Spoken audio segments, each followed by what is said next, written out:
Hi friends, welcome to Dhruva star circle. మనం ఈ క్లాస్లో భాగంగా పాలిటిక్స్ సంబంధించి ఒక షార్ట్ టేబుల్ డిస్కస్ చేస్తాం. అది మనకి ఇక్కడ ఇవ్వడం జరిగింది. 352, 356, 360 ఆర్టికల్స్ అనేవి మనకి ఎమర్జెన్సీ ఆర్టికల్స్ మనకు తెలుసు. అవి అత్యవసర నిబంధనలకు సంబంధించి మనకి చాలా కన్ఫ్యూజ్ చేసే అంశాలు ఉంటాయి. దీంట్లో కన్ఫ్యూజ్ చేసే పాయింట్స్ ఎక్కువ ఉంటాయి. ఎందుకంటే ఒక 350 ఆర్టికల్ సంబంధించి నేషనల్ ఎమర్జెన్సీ అంటాం, జాతీయ అత్యవసర పరిస్థితి. ఇదేమో మనకి రాష్ట్రపతి పాలన అని చెప్పేసి అంటాం. ఇదేమో ఆర్థిక అత్యవసర పరిస్థితి అని చెప్పేసి పిలుస్తాం. ఇట్లా ఒక్కొక్క దానికి ఒక నిబంధన ప్రకారం దాన్ని ఏ విధమైన మెజారిటీ ప్రకారం ఆమోదించాలి, దాని తొలగింపుకు ఏ విధమైన మెజారిటీ అవసరం, అంటే సాధారణ మెజారిటీ, ప్రత్యేక మెజారిటీ, లేదు ఆమోదిస్తే మరి ఎంతకాలం అమల్లో ఉంటుంది, అమల్లో ఉంటే ఎలాంటి అంశాలు ఎఫెక్ట్ అవుతాయి, అంటే ఎగ్జిక్యూటివ్ సంబంధించి కావచ్చు, లెజిస్లేటివ్ కావచ్చు, లేకుంటే కోర్టులకు సంబంధించి కావచ్చు, ఎలాంటి అంశాలు ప్రభావితమైంది, లేదు ప్రాథమిక హక్కులు ఎలా ప్రభావితమైంది. ఇట్లా అన్ని అంశాలు మనకు ఒక్కొక్క దానికి ఒక రకంగా ఉంటాయి. ఏ విధంగా ఇట్లా కన్ఫ్యూజ్ చేసే పాయింట్స్ ఏవైతే మనం సింపుల్గా మనం ఒక షార్ట్ టేబుల్ వేసుకొని చూస్తాం. దీంట్లో ఇవి మనకి ఈ 352, 356, 360 ఆర్టికల్ చదవాలంటే దీన్ని కూడా ఫస్ట్ టైం చదవాలంటే దాదాపు ఒక 1 day పడుతుంది. ఓకే, దాన్ని మనం సింపుల్ ఒకటి టేబుల్లో జస్ట్ 5 to 10 minutesలో కంప్లీట్ చేసుకోవచ్చు. 10 minutes కూడా పట్టదు, రైట్? ఓకే, మీ కనుక ఈ కంటెంట్ యూస్ఫుల్గా ఉందనుకుంటే ఖచ్చితంగా కామెంట్ చేసి లైక్ చేయండి. 100% షేర్ చేసే ప్రయత్నం చేయండి మీ ఫ్రెండ్స్ కూడా, రైట్? ఓకే, మనము క్లాస్లోకి వెళ్తే ఫస్ట్ మనకి ఈ 3 రాయడం జరిగింది. చూడండి, 352 ఆర్టికల్ సంబంధించి జాతీయ అత్యవసర పరిస్థితి అని చెప్పేసి, రాష్ట్రపతి పాలన మనకి 356 ఆర్టికల్ అని చెప్పేసి, ఆర్థిక అత్యవసర పరిస్థితి 360 ఆర్టికల్ అని చెప్పేసి, రైట్? దీనికి సంబంధించి నేషనల్ ఎమర్జెన్సీ సంబంధించి కారణాలు ఏమేమి ఉంటాయి అంటే మనకి ఒకవేళ యుద్ధం కనుక వస్తే విదేశాలతో కావచ్చు, లేకుంటే విదేశీ దురాక్రమణ కావచ్చు, అంటే విదేశీ మన మీద దాడి చేయడం కావచ్చు, లేదు సాయుధ తిరుగుబాటు. ఈ సాయుధ తిరుగుబాటు అనేది మనకు జనరల్గా అంతర్గత కల్లోలా అని చెప్పేసి మనకి నేషనల్ ఎమర్జెన్సీ మనకు ఆల్రెడీ 1975లో మనం ఒకసారి విధించుకున్నాం కదా. దాని తర్వాత మనం అంతర్గత కల్లోలాలని మన సాయుధ తిరుగుబాటుగా చేంజ్ చేసుకోవడం జరిగింది 44వ కాన్స్టిట్యూషన్ అమెండ్మెంట్ యాక్ట్ ప్రకారం. ఇది గుర్తుపెట్టుకోవాలి. అంటే ఇక్కడ ఏం చెప్తున్నాం మనం, నేషనల్ ఎమర్జెన్సీకి సంబంధించి కారణాలు ఏముంటాయి, యుద్ధం, విదేశీ దురాక్రమణ, సాయుధ తిరుగుబాటు, రైట్? ఇప్పుడు అదేవిధంగా రాష్ట్రపతి పాలన మన రీజన్ ఏముంటాయి, జనరల్గా మనకు రాష్ట్రంలో పరిపాలన కాన్స్టిట్యూషనరీ అడ్మినిస్ట్రేషన్ అనేది విఫలం అవడం కావచ్చు, లేదు 365 అంటే రాష్ట్రంలో కేంద్ర మార్గదర్శకాలకు అనుగుణంగా పరిపాలన లేదని చెప్పేసి చెప్పింది. ఇక్కడ చూడండి, ఈ 365 ఆర్టికల్ కూడా మనం చూసుకోవాలి. అంటే కేంద్రం యొక్క మార్గదర్శకాలకు అనుగుణంగా పరిపాలన లేదు రాష్ట్రంలో అని చెప్పేసి రాష్ట్రపతి పాలన విధించవచ్చు, లేదు రాష్ట్రంలో పరిపాలన రాజ్యాంగపరంగా విఫలమైందని చెప్పేసి కూడా రాష్ట్రపతి పాలన విధించవచ్చు. ఇవి కారణాలు మనం చూసేది. ఇక్కడ మనకు ఆర్థిక స్థిరత్వం దెబ్బతినడం, అది మనకి ఆర్థిక అత్యవసర పరిస్థితి ఇప్పటివరకు మనకి విధించుకోలేదు. ఇంకా 360 ఆర్టికల్ చెప్తుంది మనకి. నెక్స్ట్ చూస్తే పార్లమెంట్ ఆమోదం జస్ట్ నేషనల్ ఎమర్జెన్సీకి 1 monthనే ఆమోదించాలి. ఈ 1 month అనేది మనకి 44th కాన్స్టిట్యూషన్ అమెండ్మెంట్ యాక్ట్ ప్రకారం మనము చేసుకోవడం జరిగింది. ఎప్పుడైతే నేషనల్ ఎమర్జెన్సీ విధించుకున్నామో దాని తర్వాత వచ్చిందే 44th కాన్స్టిట్యూషన్ అమెండ్మెంట్ యాక్ట్ తర్వాత కొన్ని చేంజెస్ చేసుకున్నాం, అది గుర్తుపెట్టుకోవాలి. రాష్ట్రపతి పాలన మనకి 2 months ఉంటుంది, ఆర్థిక అత్యవసర పరిస్థితికి 2 months ఉంటుంది. ఏంటిది, పార్లమెంట్ ఆమోదించాల్సింది. ఒకవేళ మనకి ఇక్కడ లోక్సభ అనేది డిజాల్వ్ అయితే కనుక 30 daysలో మనకి 30 daysలో ఇక్కడ ఫస్ట్ సిట్టింగ్లో మనకి మళ్ళీ స్టార్ట్ అయిన తర్వాత ఆమోదించుకోవాల్సి ఉంటుంది, రైట్?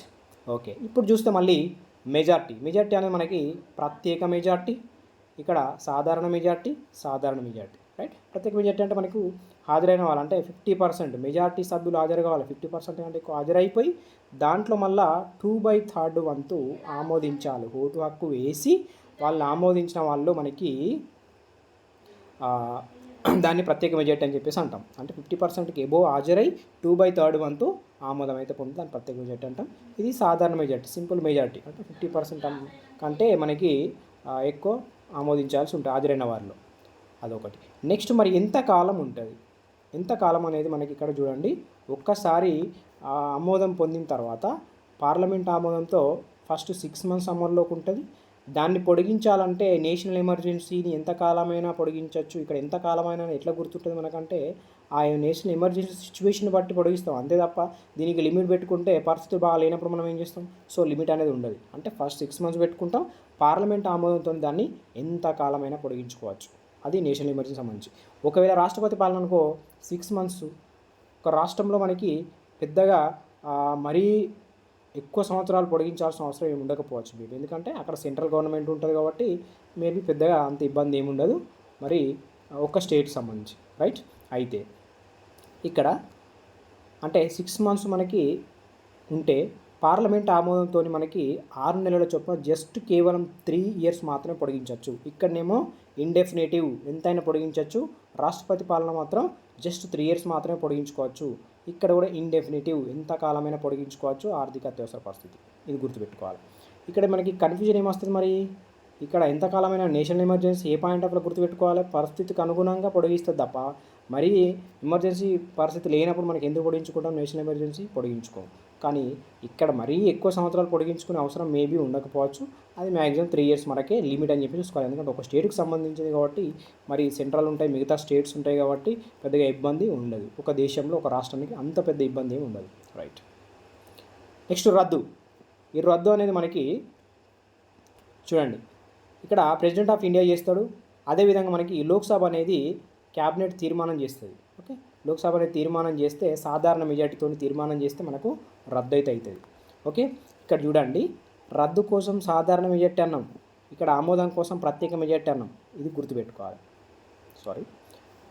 ఓకే, రద్దు కోసం ఏమో సాధారణ మెజార్టీ అంటున్నాం, ఇక్కడ ఆమోదం కోసం ఏమో ప్రత్యేక మెజార్టీ అంటున్నాం, ఇక్కడనే ఉంది మనకు. Okay, right. ఇక్కడ మళ్ళీ నెక్స్ట్ రాష్ట్రపతి పాలన మనకి ప్రెసిడెంట్ ఆఫ్ ఇండియా అంటే 1 సంవత్సరం కంటే ఎక్కువ పెంచాలంటే మళ్ళీ ఇక్కడ మనకి రెండింటిని ఫుల్ఫిల్ చేయాల్సి ఉంటుంది. ఇక్కడ రాష్ట్రపతి పాలన అనేది ఒకవేళ 6 మంత్స్ తర్వాత ఒక 1 ఇయర్ కంటే ఎక్కువ పెంచాలంటే అది నేషనల్ ఎమర్జెన్సీ కాలమన్నా అయి ఉండాలి, ఒకవేళ రాష్ట్ర పరిస్థితులు బాగలేవని చెప్పేసి ఎలక్షన్ కమిషన్ సర్టిఫైడ్ చేసని ఉండాలి. ఈ 2 పరిస్థితుల్లో మాత్రమే రాష్ట్రపతి పాలన 1 సంవత్సరం కంటే ఎక్కువ పెంచే అవకాశం ఉంటుంది. అది మనం దీన్ని 44th కాన్స్టిట్యూషన్ అమెండ్మెంట్ యాక్ట్ ప్రకారం చేర్చుకున్నాం, రైట్. నెక్స్ట్ చూస్తే ఇక్కడ మనకి ఆర్థిక అత్యవసర పరిస్థితి కూడా సేమ్ మనకి ప్రెసిడెంట్ ఆఫ్ ఇండియా మనకి రద్దు చేయడం జరుగుతుంది జస్ట్ ఒక ప్రకటన ద్వారా, రైట్. నెక్స్ట్ మనకి ఫండమెంటల్ రూల్స్ అన్ని ఉంటాయి కదా, ప్రాథమిక హక్కులు మనకి సస్పెండ్ అవుతాయి. ఎట్లా అంటే 358 ఆర్టికల్ ప్రకారం ఆటోమేటిక్గా ఆర్టికల్ 19 అనేది ప్రకటన ఆర్టికల్ ఫ్రీడమ్ స్వేచ్ఛకు సంబంధించి కాబట్టి ఆటోమేటిక్గా మనకి రద్దు అయిపోతుంది, సస్పెండ్ అవుతుంది. ఇది ఎక్స్టర్నల్ బహిర్గతానికి సంబంధించింది. అదేవిధంగా 359 ఆర్టికల్ ఉంటుంది, దాని ప్రకారం మనకి ఆర్టికల్ 20, 21 తప్ప మిగతావన్నీ రద్దు అవుతాయి. ఆర్టికల్ 20, 21 తప్ప మిగతావన్నీ రద్దు అయ్యేది 359 ఆర్టికల్ ప్రకారం. ఇది మరి దేశం మొత్తానికి కావచ్చు, దేశంలో కొంత పాటు కావచ్చు అని చెప్పేసి గుర్తుపెట్టుకోవాలంటే కొంత భాగంలో అది రద్దు కావచ్చు, లేకుంటే దేశం మొత్తం. ఇప్పుడు ఒక స్టేట్లో పెద్దగా ఇబ్బంది ఉండదు, అది నేషనల్ ఎమర్జెన్సీ విధించుకున్నాం, అక్కడ మాత్రమే మనకి రద్దు అవకాశం ఉంటుంది. మిగతా ప్రాంతం బాగానే ఉన్నప్పుడు మొత్తాన్ని ప్రాంతానికి రద్దు చేయాల్సిన అవసరం లేదు, రైట్. నెక్స్ట్ ఇక్కడ ఈ ఫండమెంటల్ రూల్స్ సంబంధించి రాష్ట్రపతి పాలనకు అసలు సంబంధం ఉండదండి, ఎందుకంటే అది జస్ట్ ఒక రాష్ట్రంలో కాబట్టి ఈ ప్రాథమిక హక్కులు రద్దు చేయడం అట్లాంటి ఏమి ఉండదు.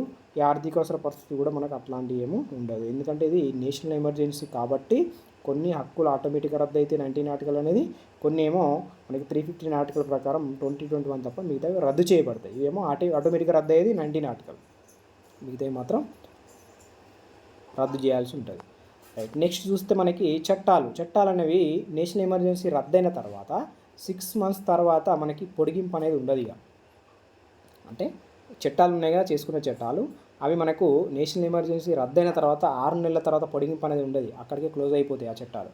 ఇక్కడ మాత్రం మనకి చట్టాలని సెంట్రల్ గవర్నమెంట్ చేస్తుంది రాష్ట్రపతి పాలన ఉన్నప్పుడు రాష్ట్రంలో, సో అవి కంటిన్యూ చేసుకోవచ్చు, లేదు స్టేట్ గవర్నమెంట్ వచ్చినాక ఎడిట్ చేసుకోవచ్చు, రిమూవ్ చేసుకోవచ్చు, అది గుర్తుపెట్టుకోవాలి. నెక్స్ట్ ఇక్కడ అట్లాంటి చట్టాలకు సంబంధించి ఏమి ఉండదు. ఇది మనకి హోల్ ఇండియా లేదా కొంత పార్ట్ అయినా విధించవచ్చు అని చెప్పేసి గుర్తుపెట్టుకోవాలి. ఇది ఓన్లీ ఒక స్టేట్కి సంబంధించి ఆర్థిక అవసర పరిస్థితి అనేది 360 ఆర్టికల్ ప్రకారం మనకు హోల్ ఇండియా అని చెప్పేసి గుర్తుపెట్టుకోవాలి, రైట్. ఇది దీంట్లో ఇంకా మీరు ఇది చూసిన తర్వాత మీరు ఒక్కసారి ఈ టాపిక్స్ని మళ్ళీ చదివితే ఇంకా కొన్ని పాయింట్స్ మీరు యాడ్ చేసుకునే ఛాన్స్ ఉంటుంది, ఎందుకంటే ఈ టేబుల్ రూపంలో ప్రతి పాయింట్ని యాడ్ చేయడం కాదు, కన్ఫ్యూజ్ గురయ్యే పాయింట్స్ మాత్రం ఇక్కడ మనం హైలైట్ చేయడం జరిగింది. ఈ టేబుల్ మనకు ఆల్రెడీ లక్ష్మీకాంత్ బుక్లో ఈ 2 మనకి ఉంటాయి, ఏవి 2 ఉంటాయి, ఇది ఉంటుంది, ఇది ఉంటుంది, కానీ ఈ పాయింట్స్ ఉండే అక్కడ జస్ట్ జనరల్గా కంపారిజన్ అనేది ఉంటుంది అక్కడ. ఇక్కడ మనకు కన్ఫ్యూజ్ చేసే పాయింట్స్ మాత్రం కంపారిజన్ చేయడం జరిగింది. ఓకే, ఈ క్లాస్ కనుక మీకు కంటెంట్ అనేది యూస్ఫుల్గా ఉందనిపిస్తే ఖచ్చితంగా లైక్ చేయండి, కామెంట్ చేయండి, షేర్ చేసే ప్రయత్నం చేయండి. కొత్త వాళ్ళైతే ఛానల్ని సబ్స్క్రైబ్ చేసుకోండి. ఇలాంటి అప్డేట్స్ మనం షార్ట్ టేబుల్స్ ఇంకా చాలా డిస్కస్ చేస్తాం గ్రూప్ 2 వరకు. Right, thank you so much.